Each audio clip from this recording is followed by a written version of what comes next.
Shalom Eastern Shore. I'm Rabbi David Tokajer with Congregation Maim Chaim, the Eastern Shore's Messianic Synagogue, and I'm bringing you your daily dose of living water.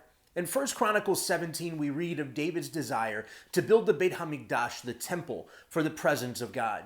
David looked at all that he had built for himself, at all the blessing God had provided him with, especially the palace that he now resided in. Then he looked at the Mishkan, the tabernacle, which he saw as simply a tent that the Shekinah, or the glory of God, resided in among Israel. I believe David's heart was in the right place. I believe he wanted nothing more than to give glory and honor to the presence of God.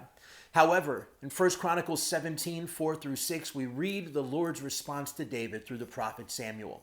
Go and tell David my servant, thus says Adonai, you are not to build me a house in which to dwell, for I have not dwelt in a house from the day I brought Israel out to this day. I have gone from tent to tent and from one dwelling to another. Wherever I went throughout all Israel, did I ever speak a word to any of the judges of Israel whom I commanded to shepherd my people, saying, why have you not built me a house of cedar?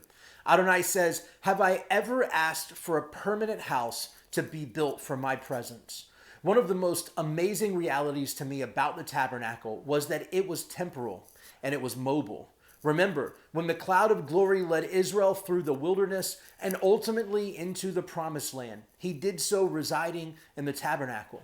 The mobility of the tabernacle allowed for the presence of God to lead Israel into battle and to guide them from point to point on their journey safely and securely. But more so, his presence in a temporal dwelling place meant he was always able to be with Israel, no matter where they went. Israel had already sinned in asking for a king to be like all the nations around them. Would we also be so careless as to build a temple for our God, like all the gods of the nations around us?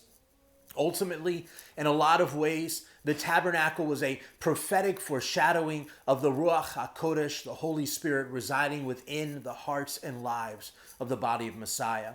His Shekinah dwells within us in the presence of the Ruach HaKodesh. Think about it. The tabernacle was a tent made of animal skin in which the presence of God dwelled within Israel and was still mobile. When he said move, they moved, and he moved with them. The nations around them were able to see the cloud of his presence with them, and it caught their attention. In the same sense, our bodies are temporal.